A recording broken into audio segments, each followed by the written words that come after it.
What is up, everybody? It is Monday. It is 7 p.m. Eastern, 4 p.m. Pacific, because that's where we are in Pacific time zone. And, of course, you know what that means. It is time for dads, and not just dads. Ask the dads. I am, of course, Jeff Meacham, owner-operator, and just, I guess, the man around here for whatever reason. He is the Renegade J.J. Williams in the new digs on the air for the first time with us. It's good to see you, brother. Good to see you happy. Good to see you smiling. Yes. Good to see you own shit. Good stuff. Yes. The locale that I am in is still kind of temporary. I mean, we're in the house, Yes. but we're still trying to get everything set up in the room that I will be broadcasting from live. So hopefully come next week when we do the top 10 HBK matches, I will actually be within the confines of the new studio, as it were. You mean this show right here, Uncle Jay? Yeah, the one that we're actually going to have a special guest. The hell you say? I know. A guest who is almost as iconic as the Heartbreak Kid himself. Yes. The Stat Boy Kid, the LB Kid. Yes. Mike Caldwell. Yes. And much like Shawn Michaels 97, Stat Boy's an icon on this channel that can still go. So there you go. There is that thing. So there you go. But I digress. And, you know, Shawn Michaels famously lost his smile. The LB Kid famously broke his arm. So you know. That's it. It's all relative here on the Jeff Meacham Network. For those of you that ever decide that you want to try professional wrestling, never, and I mean never, put your arm behind your back when someone is trying to side slam you. That is an instant crack break hospital bill. Don't do it. No trainee, that's a bad trainee. All right. Big G, what's going on? First person in the chat room to say what's up to us. So there is a lot going on. I mean, we had a day or two where you, of course, are busy because you have something going up. It seems like every day, and it's only going to get busier for you come August.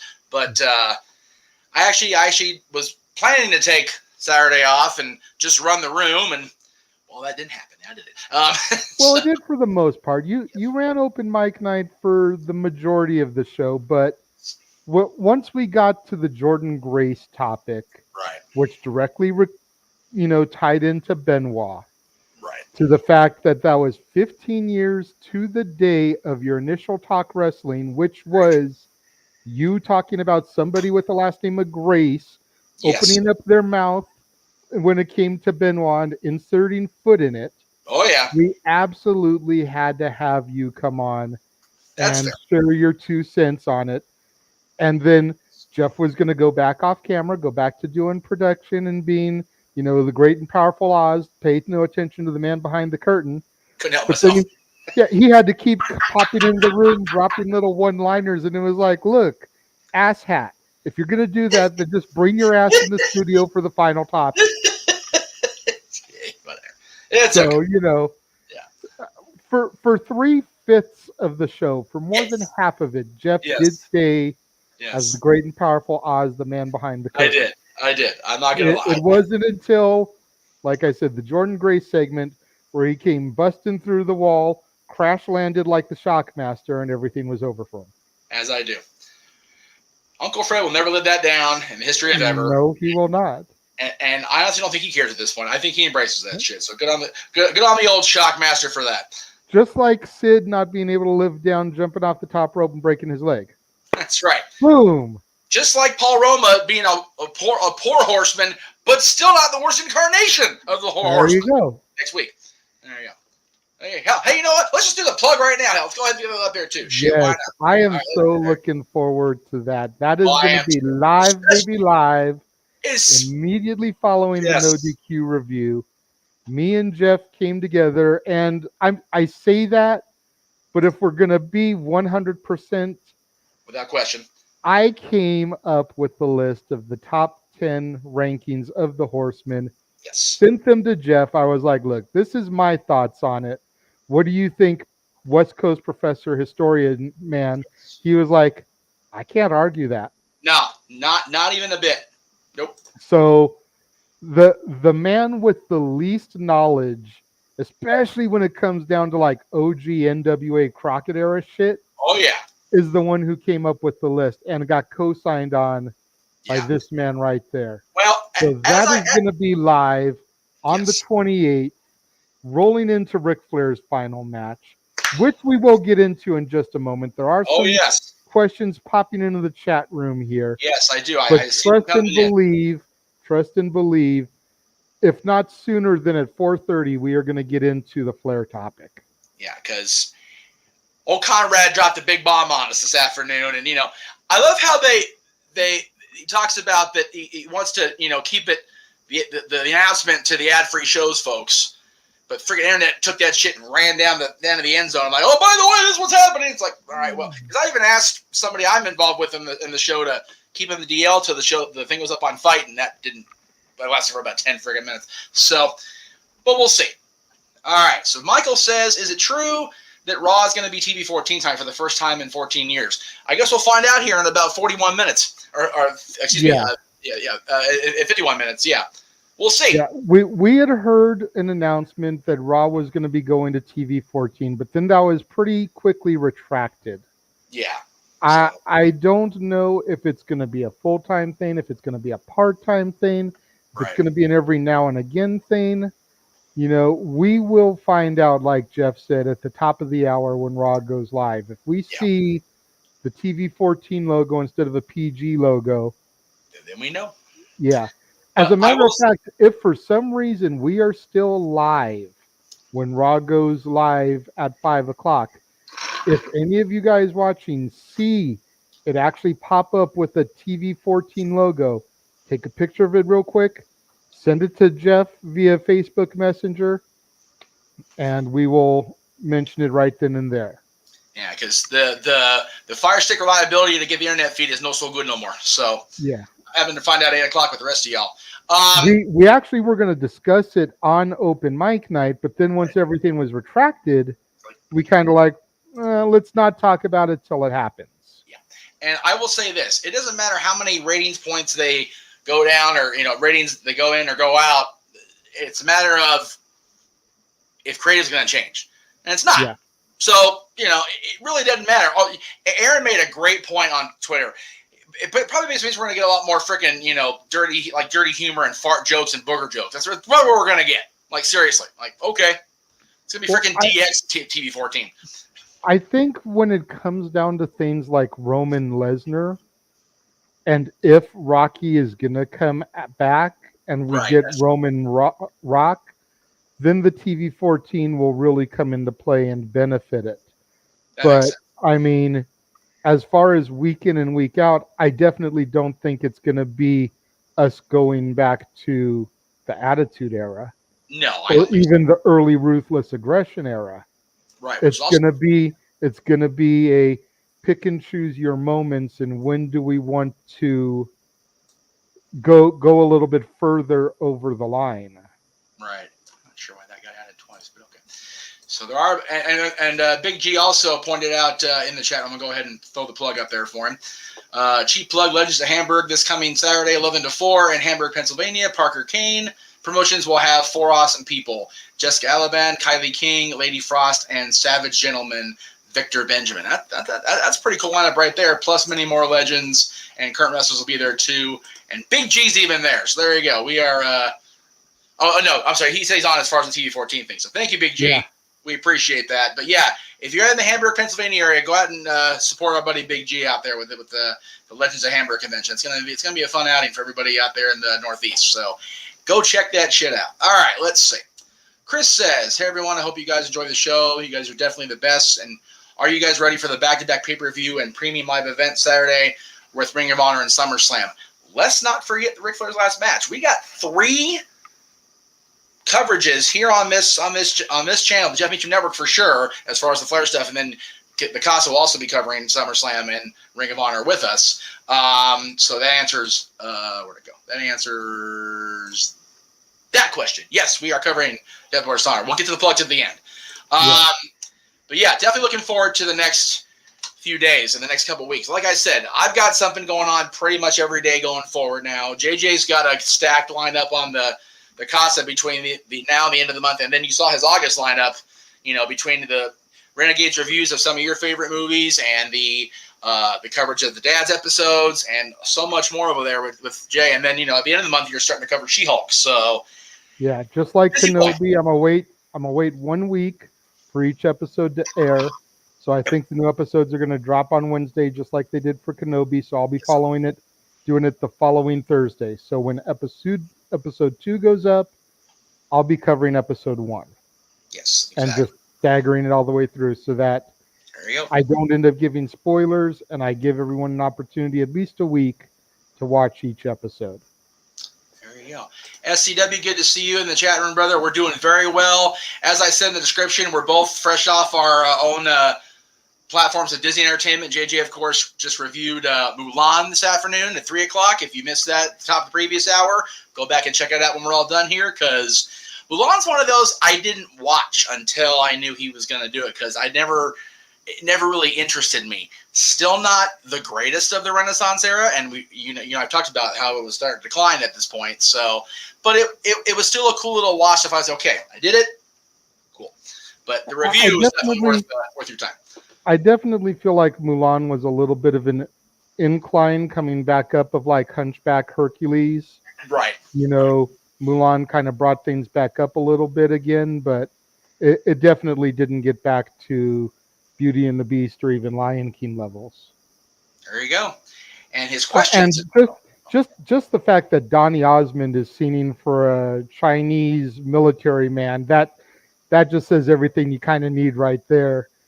But if that song is not one of the most iconic songs from the Renaissance era, I defy you to tell me something else.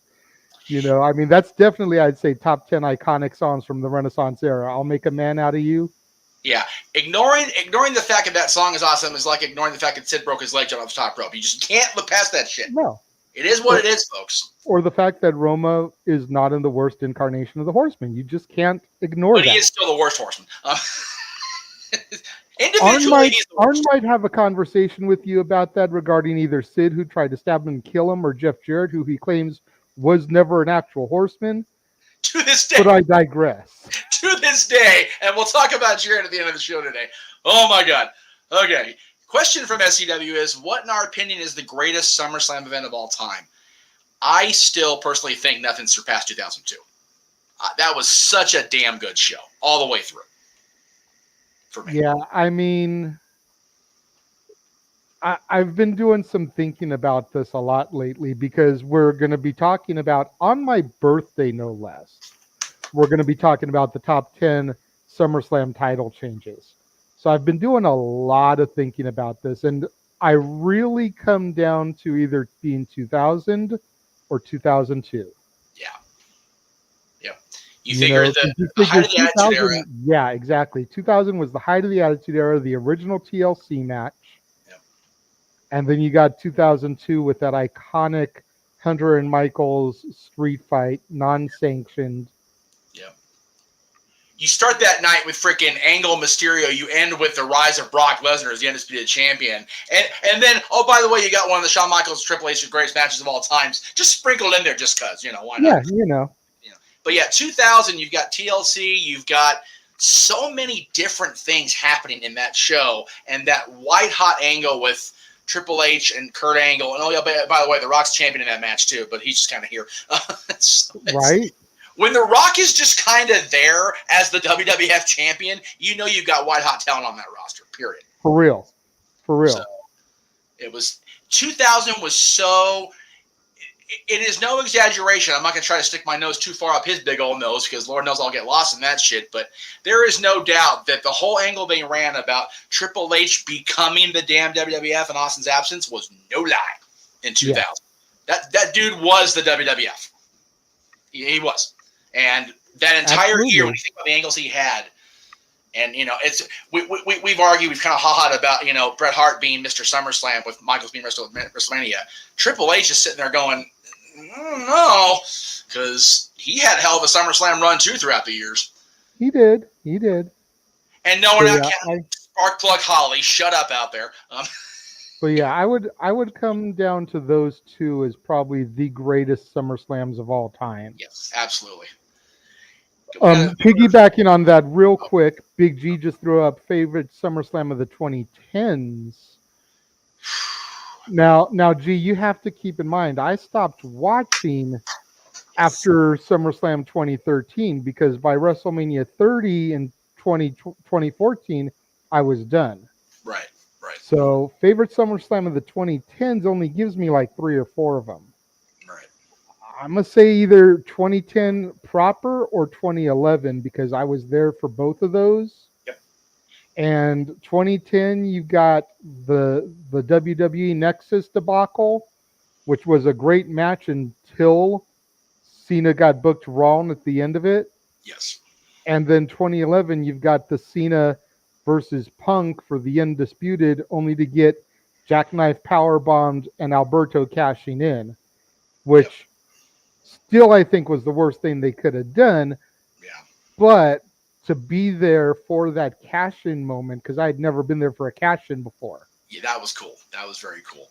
So that's where I come from with that one, G.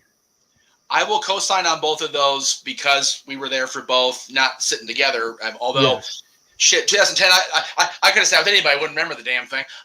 For real, Jeff goes back and he watches 2010 SummerSlam on the cock, and he gets contacts drunk.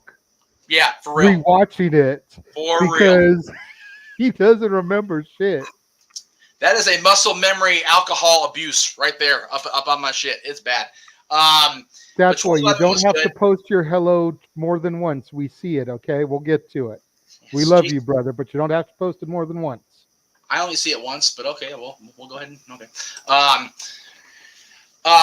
2011 was good because that was the first one we all did as a unit. Yes. As the Casa, as the Renegades of Wrestling, as the Dads of Wrestling. That we all did that as a family. We all went to that show because Renegade of Wrestling had only premiered that January 11th, 2011. And yes, that was January 13th. Yep, and that was right after this episode that Ken mentions, where we did the SummerSlam. That SummerSlam's out there in front of Staples Center, kind of a synergy thing to bring it together on the site. So yeah, that was 2011. I think was more my favorite than 2010 because that was the first one we all did together and all came together as a unit. I think ever since when we came back from the relaunch, we've actually done a top 10 SummerSlam matches. Yes, we did. Which may be what Ken is referring to, but yeah, you're right. And when we were doing Dads there that first run, we did kind of like the highlights, the greatest moments, if you will, from each one over a course of 3 episodes. Right. We broke it down. And then the one he's talking about coming up in August is this top 10 SummerSlam title changes or title matches. Title changes. Title changes. There you go. So that's still a big list in of itself to narrow down to 10. So I have 16 title changes that I am going to try to whittle it down from that to 10. Dude, you and your August list, man. You guys look at yourself a freaking whittler sitting there on the porch. You've been whittling shit around for days. Bruh, I've been like busy lately. Yes, like once the lady goes to bed at night, I've been sitting here working on a bunch of our lists. Yes. I have my list ready for the X Division Champions one, which I think comes in October. September, October. Yeah, one of those. I've been working on a bunch of stuff trying to get ready. It is appreciated. Granted, we do our lists live these days, with the exception of the HBK one next week. That's going to be a pre-tape. Because we're trying to work around Statboy's schedule. Yes. But, it's a very long trip to work around Dolly and her partners. We got a big room to work around. So we got to do our best there. Especially the whorehouse in Sevierville. Anyways. Fucking hell. Working now. Oh, sorry. That's a wrong context. Anyway, Jesus. Hello in the UK. We appreciate it. And I do see your question about the card on the 31st. I promise. We will get to that. Everybody, we will get there. We will do this. Yeah. I promise you guys. It is a good time to be a wrestling fan, Michael. It really is. It's people bitch about the state of the WWE, man, but it's a good time to be a wrestling fan. No doubt about it. And yes, there it is. Hello to Mikey's internet fans. He's feeling better today, back to work tomorrow. Yeah, 2-day break for what you were doing, dude. I wouldn't wish that kind of 2-day break on anybody. that was shitty. So I see that question from him. We'll go ahead and ask this one. Did we see that Fightful says Kevin Owens returns tonight? I hope he does, because as much as 2006, 2007, you'll hate to say this, I miss me some Kevin Owens. Yes. So I really do. Looking here. Question for both of us from Chris Rotz is, with Monday being Rey Mysterio's 20th anniversary with WWE, do you see Dominic finally turning on his father and joining Judgment Day? I would love it. I honestly think that's the one out that would I'd be okay with, because having them just sit there and just tread water as a team is a dead end for both of them at this point. It really is. So I think they need to do something so drastic that we won't see it coming. And we do see the Dominic turn coming. We've been talking about it for most of this entire run on the roster, but for real, I doing think it we've this been fashion talking about it since WrestleMania. Right. And you know what? I think JJ agrees with you on the whole 2010 Nexus thing, because that's very much a Hogan thing. Hogan's got to pose at the end, and Cena must pose. There you go. That's I'm almost surprised they didn't do the Dominic turn in San Diego. That would have been heat. Major heat. I know, considering, number one, that's the Mysterio home. And number two, how close they are to the Mexico border. I think that would have been some serious heat for them. But yes, but again, we digress by that shirt. By all the shirts. So Mike's watching the Run Derby, even though rooting for Pujols. Hey, you know what? He is the one. Albert Pujols is the one Cardinal I'll root for, because that dude is nothing but class and respect. And the fact that he played for both LA teams, even though the Angels are an Anaheim team. But I'm going with the marketing that Artie wants us to do. Pujols is Pujols. I love him. I love his daughter Pujols. So I'm okay with rooting for him. And we're not in the steroid era anymore, so you don't have to worry about McGuire and Sosa hitting freaking home runs into the damn 76 station across the parking lot. So it's okay. Let's see. SCW says 2013 for him as well as in the 2010. Again, 13 would have been a lot better for me if I'd been in the building, but somebody has to coordinate the after party for no DQ over Hooters. Somebody's got to take charge of the planning. Somebody's got to be the boss. All right, let's see.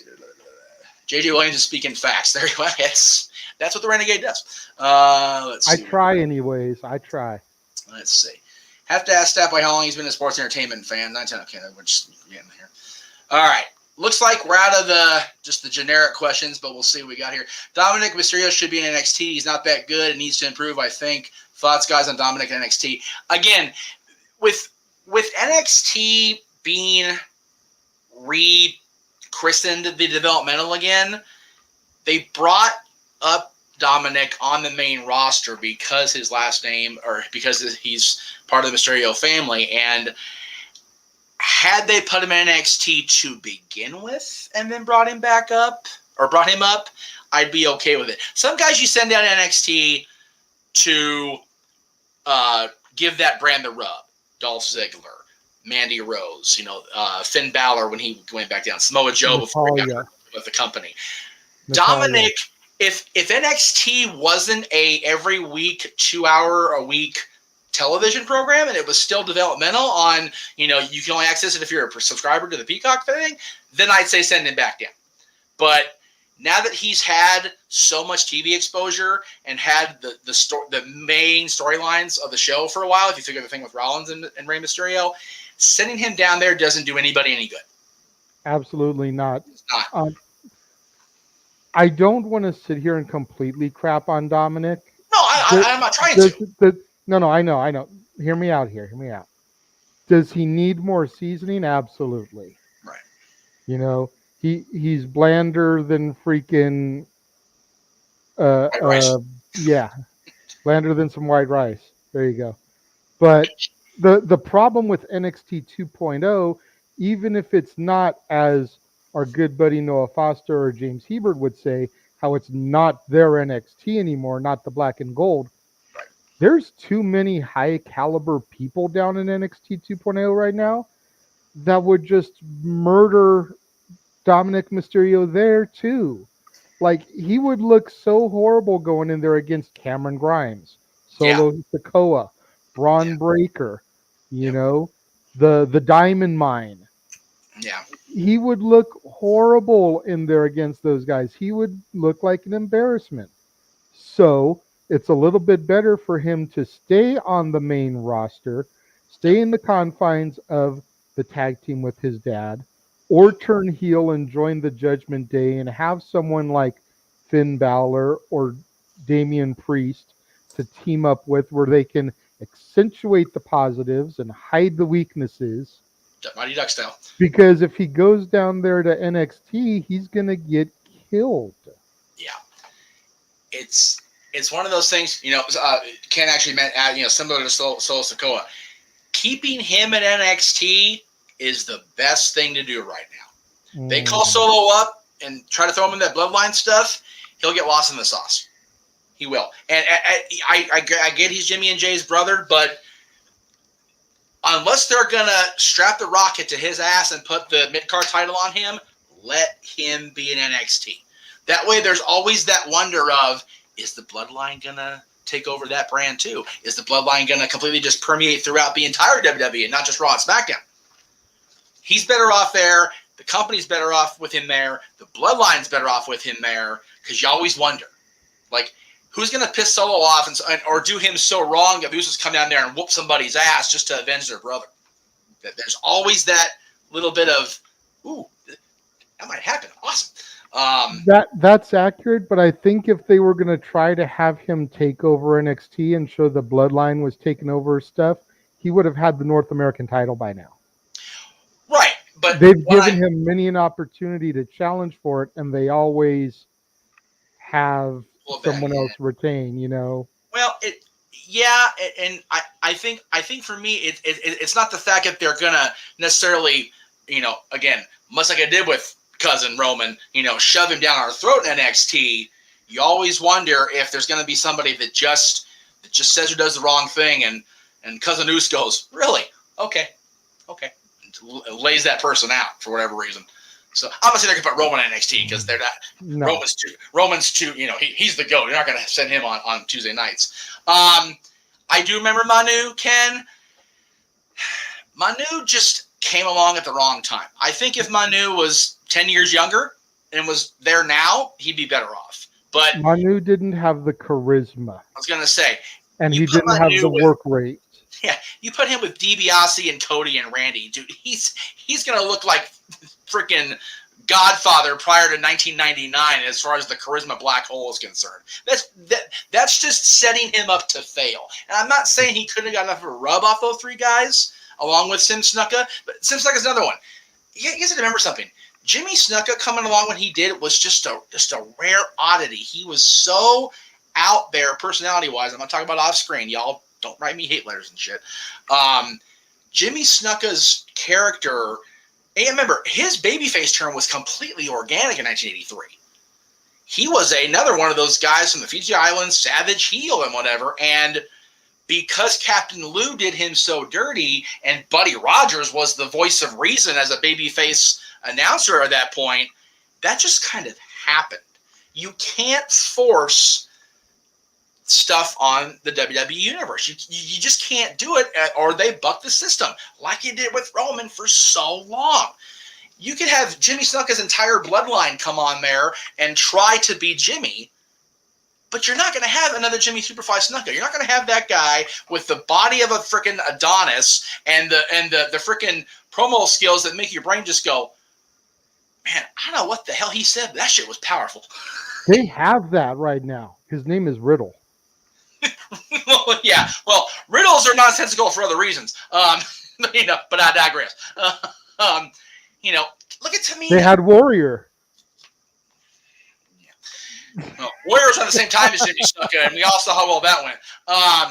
The thing with they've had Tamina on the roster for so long, and they just can't get her over that hump because she's not her father. She's not Jimmy Snuka.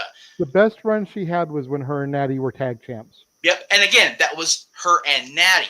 If Natty can't get you over like she did Tamina, you need to go away. Yeah. Natty giving that rub is exactly why they did that with her, because Natty is just amazing like that. And, of course, these days, Natty's giving other guys reason to rub. But we'll go ahead and move on from that and just keep on keeping on. A whole bunch of shit just came in, so I'm sorry, you guys. Yeah. I'll go ahead and do this one here. It's hard to argue. It really is. As far as main events go for SummerSlam, that was a pretty shitty match. I mean, and poor Greg, he sees Shawn and Razor. Shawn's his favorite, and have the arguably one of the better rematches in history. And then the bell rang for this garbage. So it's definitely a mixed bag for 95 SummerSlam, but I can't think of a worse one off the top of my head right now, main event wise, than Mabel and Diesel. And again, if you hear tell from everybody, there was nothing wrong with Mabel, Viscera, Big Daddy V, other than the fact that his in-ring skills just weren't what they needed to be the guy. Yeah. Hell of a nice guy, presence like nothing I've ever seen before out of a guy that big. I mean, you obviously have the big guy presence, but he was charismatic. Him and Mo should have never been over like they were as a tag team. I mean, the freaking parachute pants, the rap gimmick that just seemed so forced. They got over, man. Mm-hmm. So it was just the skill set wasn't there for Mabel. That's what I'm looking down to. Yeah. Raleigh, the name you're looking for is K-Quick. Yes, K-Quick, R-Truth. Yes. Let's see here. I'm just trying to look down here. God, a lot of questions. God, you guys are going faster than I can do it here. And then when he first jumped to NWA TNA, it was K-Crush before he started using Ron Killings and because he was K-Crush on the Indies and like NWA Wildside and all that before he jumped up to WWE and WWF and became K-Quick, who was partners with Road Dogg, who I think are trying to compete with who could have the most ridiculous looking hairstyle of the year 2000 when they first got together. Because wow. Ron wearing is one thing. Brian James wearing that hairstyle, just not. Oh, you didn't know? Yeah, Brian, we did know. It's bad. So, okay, so you said about 4:30 we would talk about what we heard on. Yes. On the internet. Before we get to that, though, you had mentioned about Godfather in '99. Ken asked, "Godfather is in Kama." Yes. The same man. If you remember, Ken, when he first started to transition from Kama Mustafa to the Godfather in the Nation, he still was very stoic, very heel, very no charisma. It wasn't until the Nation broke up and he really kind of to transform into the role of fatty for this Pimp Daddy coming out with his 25 hoes every week, where Charles Wright really started to show that charisma and personality. But you look at some of those Rocky era Nation, and he's being called the Godfather at that point, but he just doesn't have that charisma. Yeah, and you remember he went through Papa. There you go. Mentioned Papa Shango, and then he became the Supreme Fighting Machine, part of the $1 Billion Corporation, melting down the Undertaker's run into a chain. They tried so many ways to get this dude over with arguably some of those popular characters. I mean, you think about it. Papa Shango's first major feud was with the Warrior when the Warrior first came back, and I'll never forget that cursing gimmick where Warrior had the stuff oozing out of his head, and he was throwing up on camera and everything because he was cursed, and it was so ungodly 90s WWF hokey cartoon gimmick shit, but people were buying it, man. Papa Shango was scary. Papa Shango, the original Danhausen, cursing people and shit. That's right. Hey, you know what? At least Danhausen will agree to have ends of the spectrum, though. Hey, at least Danhausen will agree to talk to me on camera and not say he's out of the business anymore, and then show up at Raw that same night. Oh, I'm sorry, Charles. My bad. Dick. But yeah, so let's get to the big news. So, as most of y'all already know this because it's already been reported by NoDQ.com, Sean Ross Sapp, Bleacher Report, etc., etc. I'm sure Mr. NorCal has talked about it too. Very likely. So, without question. 100%. So they've been talking about, I have said since they booked the show that I was going to cover Ric Flair's last match. I was going to have that as part of my watch-alongs, and yes, I'm starting at 4:30 because they're actually going to have the pre-show for on their side go up at 5:05 Eastern. They're going to have the hour before they go live at 6:05. So, it just means that you won't be competing with the War Zone. Awesome. Yes, which I try very hard not to do if I can help it. Just been the time they start the WWE shows, but I didn't have the guy I wanted with me on the show because I'm not the best commentator. I proved that because I got paid for one gig, and that's what I did. One gig as a and I admit that as a color guy, I'm coming along, but I'm definitely not anywhere ready to do play-by-play and call the action on my own yet. So, but and our guy, the simple man Noah Foster, was on the fence, and he wasn't sure, and he was also saying that he wasn't sure if it would be able to be a thing because he wasn't going to be able to order. I said, dude, I'm ordering this show. You've been more than helpful with me, making sure I got to see the AEW shows and the New Japan content, so I got you. And then at 6:05 Eastern today, 5 minutes after your show went live, because, God forbid Jeff only has to watch one thing at a time on his damn YouTube channels. Because, Conrad just has to knock me out of the water like he didn't already get ratings and shit. But at least at 6:05 today, he released it on the ad-free shows platform, not even on YouTube at all. It's actually on Vimeo. How do you say that?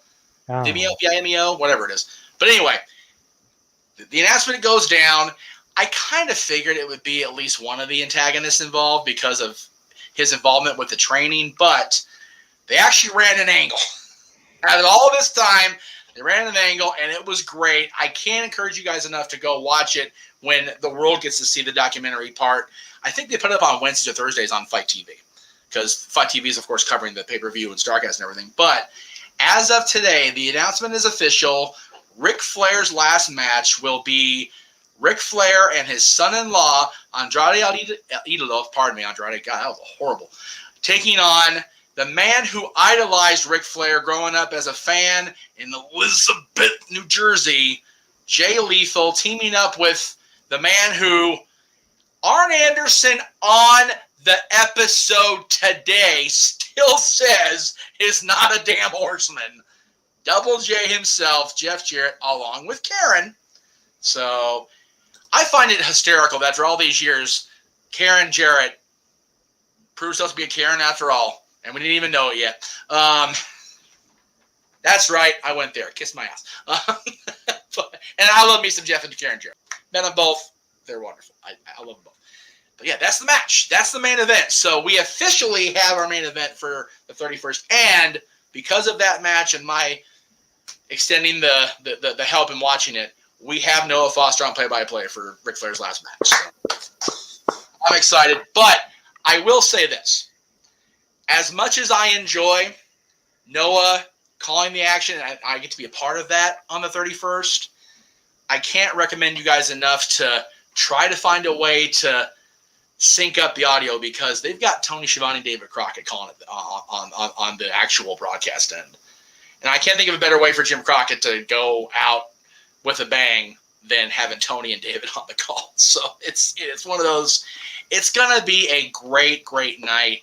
They've announced some cool stuff. I don't know if you've kept up, or I've been able to keep you up with everything that's been going on, what they're signing. But again, you and I talked about it.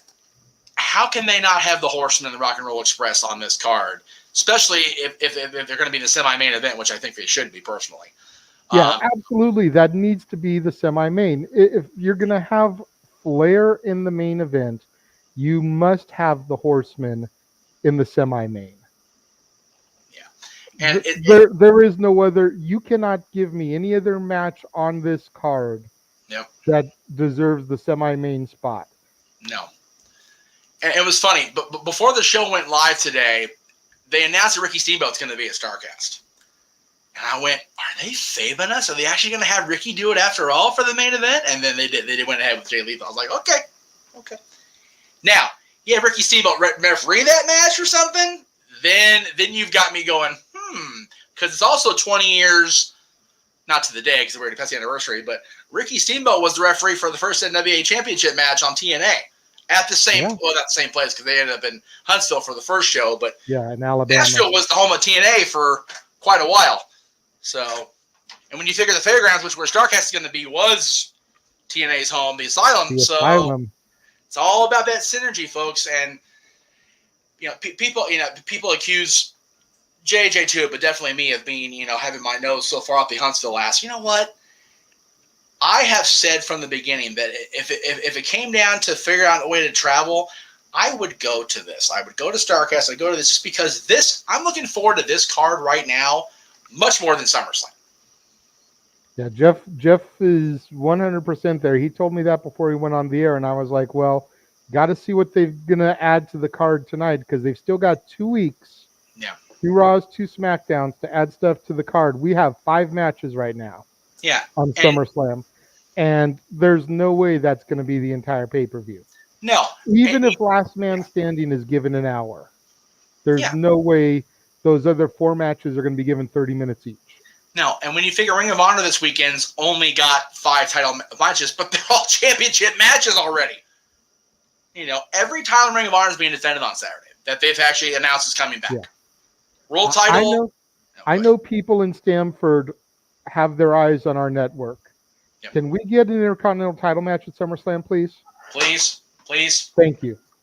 You've got this thing building with Gunther and what the hell are they calling his buddy on TV? Kaiser. You've got Gunther and Kaiser just slapping the shit out of each other on the regular. Put them in the friggin' middle of the ring in Nashville. Seriously, it's not difficult to book wrestling. It's just a mucker feather to finance it. I've said it for weeks now. I mean, unless they're trying to save that for the Clash at the Castle when they're going to be overseas. Yeah. But still, that doesn't mean this is SummerSlam. Yeah. 30 years since Brett versus Davey Boy was the main event. Yeah. Can we get the IC title on the goddamn card? Yeah, I'm not saying put Walter in the main event because Brock and Reigns. No, definitely. So, but I'm fine with it being the curtain jerker. Yeah. So goddamn it, throw it on the fucking card. Seriously, you've got 5 matches so far announced for this Saturday in Lowell, Massachusetts, and they're all championship matches. You've got 9 matches set up for the 31st, and I defy anybody to find me a bad match in this bunch. I know a lot of people are going to be not familiar with the first 2 matches, but man, the Von Erich's on a fucking card. And the Briscoes. Okay. Hello. Freaking Killer Cross, who got just jobbed out, and his opponent who re-signed with the damn E and didn't get a single thing on television. Some bitch. You got this instant classic, and I'm telling you what. Yeah. You and I, Jay, have seen both these teams in individual competition to PWG enough times where we're going to go, yeah, we're going to need to go get a smoke, drink before we watch this because we're going to need it afterwards. Good Lord. And then, yes, Jordan Grace did what she did, said what she said last week, but you know what? This match is still going to be kick-ass. This is going to be a hell of a 3-way championship match. I'm going to enjoy the hell out of it. Then you got the Impact World Championship. And again, another member of the bloodline. There you go. Another piece of that family tree. So it's, again, the Anawahi's doing things, dominating across the wrestling landscape. I love that shit. And then again, we talked about the semi-main. It should be anyway. The Mortons with Robert Gibson in there. That's a thing. The Rock and Rolls are going to be there. The second generation of the Horsemen are going to be there with Arn. Now that I'm seeing this, the only other match that I feel could be in contention for the semi-main is Dim Boys and the Von Erichs. Yeah, just because of the history with Kerry and Rick and the Von Erichs and Rick, period. That's the only other match that is in contention for semi-main slot. Yeah. When you figure it was a match with Ric Flair where Kerry Von Erich was challenging that Michael Hayes slammed that cage door on Kerry's head and set Texas ablaze with the feud with the Von Erichs and the Freebirds. I mean, seriously, listen to me how passionate I am about a goddamn independent show. It's going to be on pay-per-view. I can give a shit about SummerSlam. It's like, And God, Ring of Honor, like you said, World Championship. Claudio's challenging for the World Championship at Ring of Honor again. Like, can we please? Like, he doesn't have to win. He doesn't. But the fact that Claudio's getting a world title shot, his first singles pay-per-view match outside of WWE, other than his pay-per-view debut at AEW, which was a surprise. We didn't know it was going to be him until he got there. His first announced singles match on pay-per-view is challenging for the Ring of Honor Championship.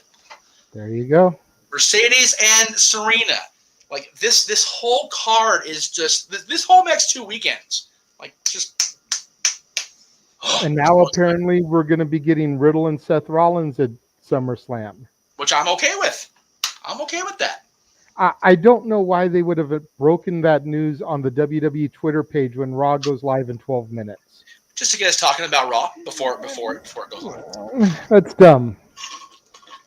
That's dumb to me. Save the announcement on Raw. Well, but have it be the opening segment or something. Well, but we've talked about, you and I both, that WWE is much more prone to doing things on social media as far as announcements because they realize that Raw and SmackDown aren't getting watched as much. But everybody's on the internet, apparently. So, but yeah, that's just what's happening that we're covering. Mm-hmm. The stuff we're actually creating in the next couple weeks. Yeah. Tell you what, like I said, he had a review of Mulan go up at the top of the previous hour. Can't recommend that enough. Your next review is going to be something that I still, until I watch it tomorrow to get ready, have not seen yet. I had never seen it until I watched it to review it too.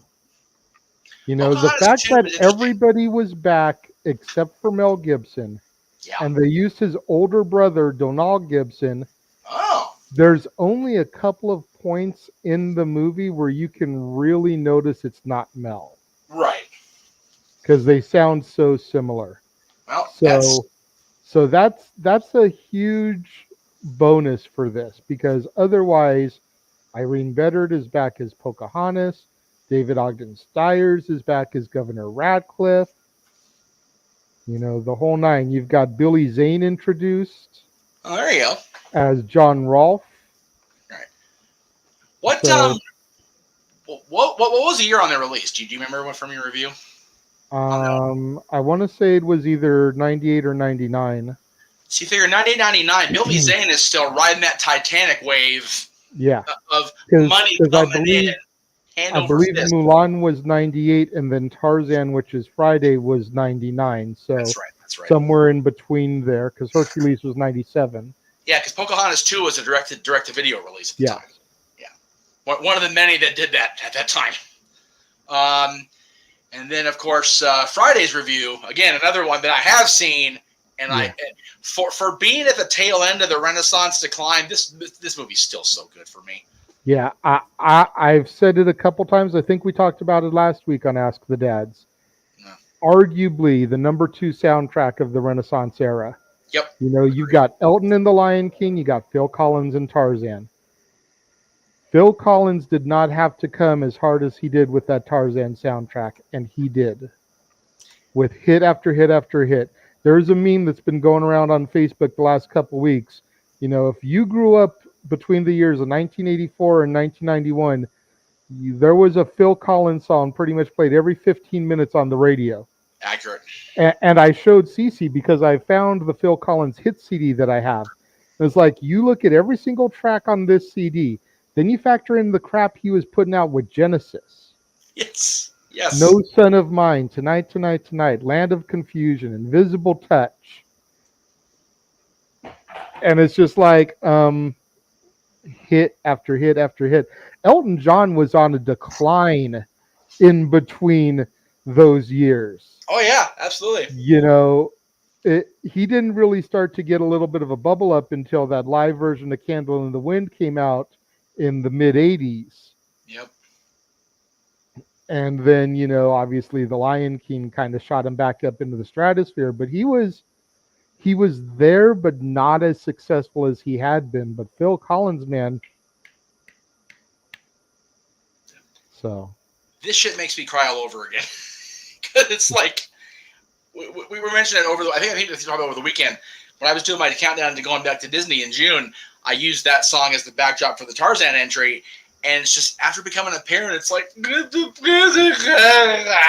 terrible. So we feel you, G. We do. And dude, you're going to Ring of Honor. That's awesome, dude. Exactly. Let's fucking go. That's awesome. That's one of the bucket lists for he and I both still to this day. Gotta get to Ring of Honor show. Definitely be at an ROH show. Yeah. Definitely. You know what? I may be speaking out of line here, but since I know Jeff is going to be covering that live, shoot him a message. Get a copy of that link that day. And when you guys are filing into the arena and everyone's kind of like chilling and buzzing before go live, come into the StreamYard and let us get a little bit of a live reaction of what's going on there before opening bell. It would be so cool to have that across the entire Jeff Meacham Network multiverse, to have some of that footage from inside of the arena. Cyback, if you can do that, DM Jeff when we get off the air, and I'm sure he will hook you up with that link come Sunday or Saturday. Saturday.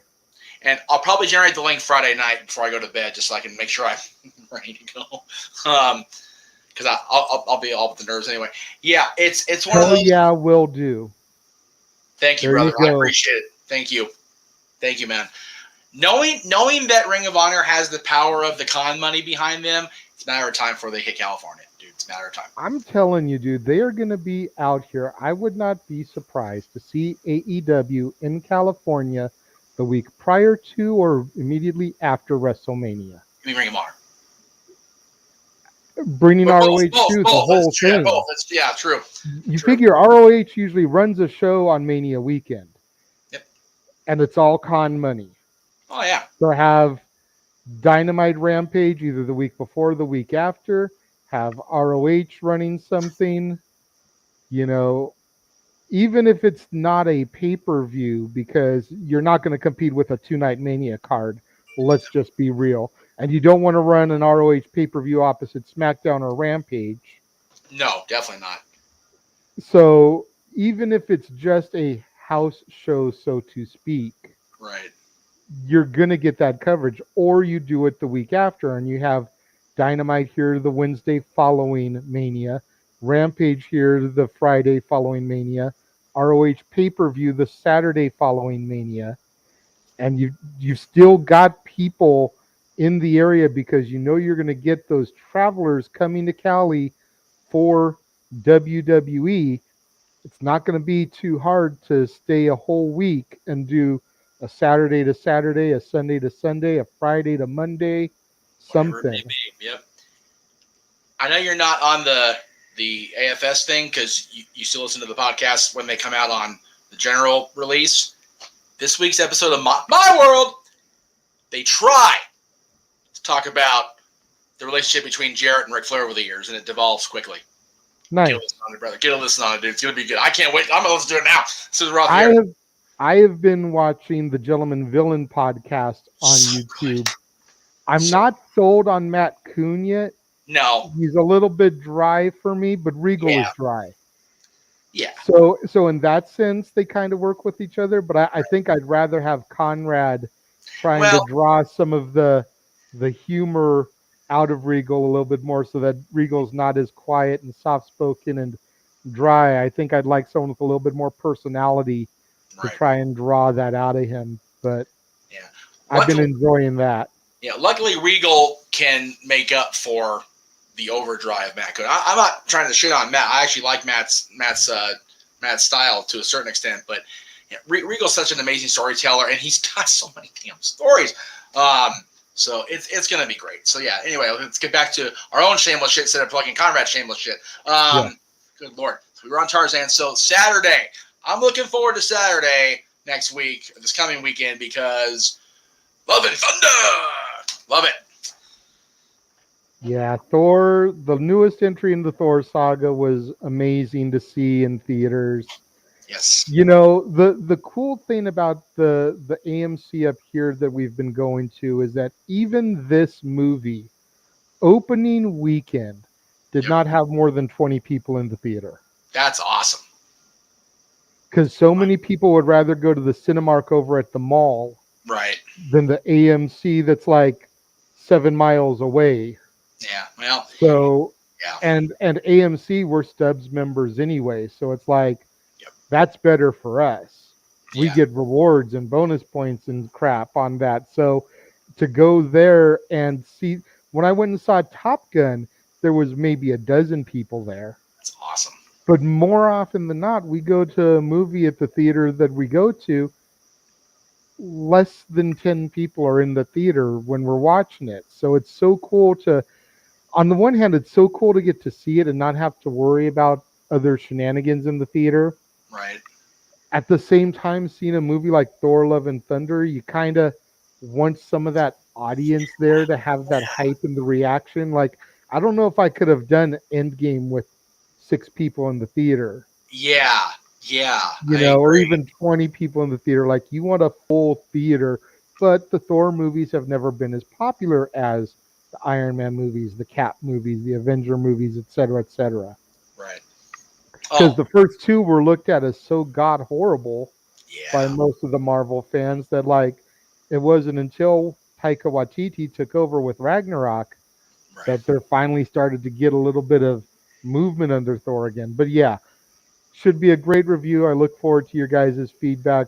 And then what follows Thor here and all across the rest of the multiverse, Well, Jeff? I was gonna do Warzone first, but before we even get to that, I will say this: Have you been over to DCA since have you been to Avengers Campus yet? I have. Okay, Dylan and I finally went with my dad. Yeah. I finally got to see it. That might be the one thing that actually gets me to be a DCA goer more on the regular, because that was really neat. And again, never was an Avengers guy, never was a Marvel guy. It was always DC and, you know, Star Trek over Star Wars for me growing up. But I'll tell you what, man, both those franchises, Marvel and Star Wars, man, with the Disney attractions, like I said, Rise of Resistance is, as far as actual sit-down ride vehicle things go, the best thing Imagineering's ever done. Ever, ever, ever. Mm-hmm. Something finally But passed. That Spider-Man attraction, though. I was going to say, the web-slinger thing at Avengers Campus, that was pretty freaking cool, and it's very much akin to Toy Story Mania, which I found really neat. And, you know, for a guy that wasn't a Marvel guy growing up and really was, I mean, I love Spider-Man, of course. Spider was always cool. Yeah, I wanted the 3 of us. I had 30,000 more points than the knucklehead.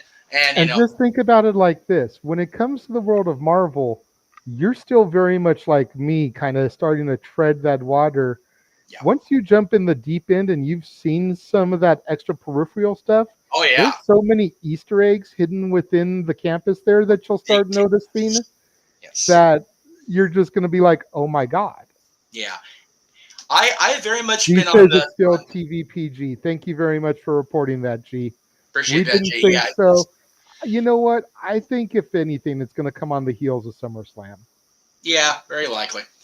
It's one of those things. I very much co-sign with Dave Marquez, as far as my opinion about California Adventure. It's very much the redheaded stepchild, and I can say that. Wait, hang on. There it is, right there, a little bit left. Redheaded stepchild. But it's getting better. It's getting better over there. It really is.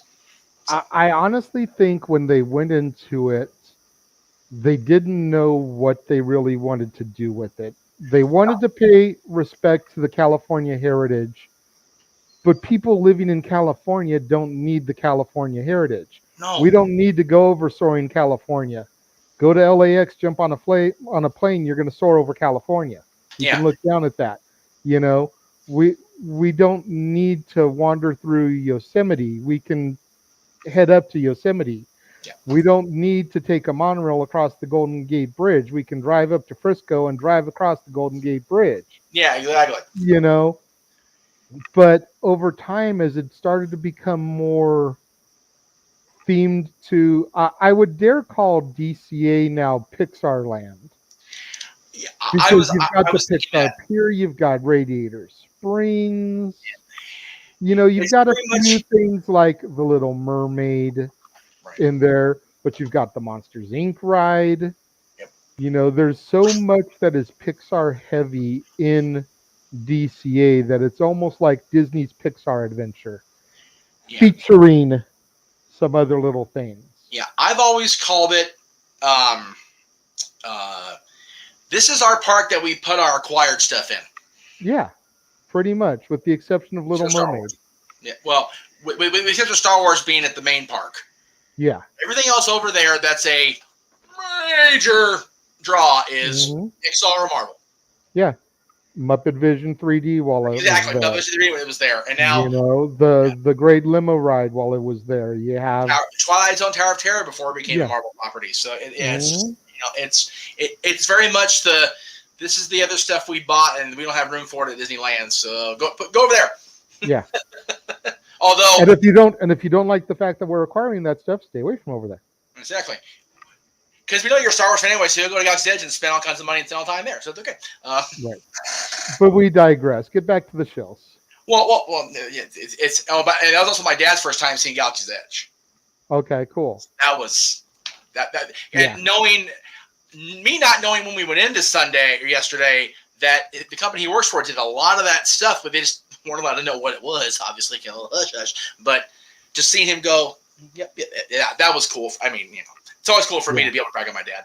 All right. Of course. So you, Sunday, of course, Warzone with your acquisitions du jour. Yes. On that episode, let me look real quick. That'll be Dollar Tree Blu-rays. Okay. There you go. So, Fast and Furious en Espanol and that ever-growing collection. Yeah. All right. So for me, let's see what we got here. Well, I mean, not just me, because I'm not going to try to toot my own horn here too much. I'm going to be double A up in this bitch. But Greg Cherry Show, of course, Wednesday night. You know what's funny? I didn't put a Talk Wrestling graphic in here this week. There's the botch of the week. I think everybody knows the Talk Wrestling is every Tuesday. It would be like WWE not having a Raw go up. Yeah. It's not the Westminster Kennel Dog Show or some shit. Talk Wrestling's going to be there. And it's one of those things. I think I was so surprised at how, and again, if I sound egotistical, I'm really not. I was legitimately surprised at how much love I got last week because of the anniversary show. It was really cool to see that. But yeah, so there's that. And of course, Talk Wrestling on Tuesday, Greg Cherry Show Wednesday, Thursday on the Greg Cherry brand, the first ever tag team episode of Jack of All Trades, and we now have a time to be determined because the people he has lined up, they're not sure if they can do 5 o'clock Eastern 2 Pacific, but they are. We're going to see how that plays out. Saturday, of course, again, JJ mentioned it, and we've been mentioning it all day. Depth for Dishonor, live coverage on both our channels and on the James Hebert FTW side. It's going to be a great thing to finally see Ring of Honor back on pay-per-view where they belong. Every championship Ring of Honor is on the line. It's going to be a hell of a night. And then we're not done after they sign off. I was going to say, and let me just say, if you are like me and you have no way to watch ROH, whether it's because you don't have the money to pay for the event or you don't want to do the illegal streams or whatever, right? Come here and watch the play-by-play because that is what I am going to be doing. Yes, sir. I did that for the Forbidden Door. Yep. I had the stream on, listened to Noah and James do the call, so I knew exactly what was happening so that when I came into the room for open mic night immediately following the pay-per-view, I knew everything that happened. So if for whatever reason you guys are at work or something and you just can't watch the show, put on their stream, listen to the commentary. It is honestly the next best thing. And we appreciate that. And that's coming from a guy I'm not paying to say it. So there you go. There you go. And then the next time you see us on screen doing the dad's thing, along with Stat Boy, will be next Monday. Shawn Michaels. Yes. And again, you talk about a mucker feather to narrow down. I know. Jesus. It's going to be a long process this week for me. I know both you and Mikey have your lists, but man, I do. It's going to be a bitch of the next 7 days for me. But that's not the only episode of Dad's next week, Jay. Nay. I have one honorable mention. I do have my 10 whittled down. Yes. I think I only have one match. No, hold on. 1, 2, Where'd that graphic go? There it is. 3 matches on my list from before I started watching. We got you being a robot all of a sudden, brother. I don't know what happened there. Check. There we go. That's better. There it goes. 3 matches of my 10 from before I started watching. Wow. That shows you how great his second run was. I'm gonna say this. Only because I know that either you or Stat Bay are gonna have it. I don't have either of the ladder matches against Razor Ramon. Right. Because I figure they get way enough coverage. No, I got you. I figure one of you two is going to have it. We can go in depth on it then. I'm not saying that's not one of his greatest matches, but I feel those get talked about way too much. I would tend to agree with that. I left those intentionally off of my list. Yes. Very much like the Vince and Vince stuff on the worst championship reigns. It's like, they're going to be there. So, yeah. But as I said, that's not the only Dad's episode next week. Nay, because we're starting off Ric Flair weekend hot and heavy. So it's going to be a great we talked about that earlier, so I'm not going to get too much into it because, number one, we're 10 minutes into Raw. Number two, my dad's home. I got to get the hell on the road. So, yes, Horsemen. And, again, I can't thank the folks at Mid-Atlantic History enough for their help with my stuff on the Horseman side of things and the ability to co-sign on JJ's list. That was the best part. So, and then really quickly, we've already talked ad nauseum about the Flair matches thing. Saturday that week, SummerSlam, which is not here. Of course, it's not. You're not going to be promoting the one that you care the least about. Heaven forbid. The one that I'm actually going to be doing commentary on, Jeff. You can't have that in the queue ready to plug. SummerSlam, a week from Saturday, a week from Ring of Honor. Me and Noah on the call. James Hebert, it's going to be his final call for a WWE PLE. If you want to know more about that, you can ask him about that during the show. We're not going to get in depth about it here. We're very much looking forward to cover SummerSlam, my first Big Four that I'm going to be calling. Yes. So I'm looking forward to that. Yeah. I found it funny you say Big Four because Charlotte, talking about her highlights and everything, talked about she was the only one that made him in the Big Five. It's like, it ain't the Big Five, sweetie. Couldn't sell a stadium. But, yeah, there it is. Pre-show at 6:30, play-by-play at 8 o'clock with JJ and JJ on the color commentary, Noah play-by-play, and that's just one of 2 mega events next weekend. So gonna be busy here on the network in the Casa without a question. 100%. There it is for the Renegade. I am the Meach. We'll see you guys tomorrow for Talk Wrestling and all throughout the week with the Renegades reviews, the War Zone, Ring of Honor coverage, and so much more.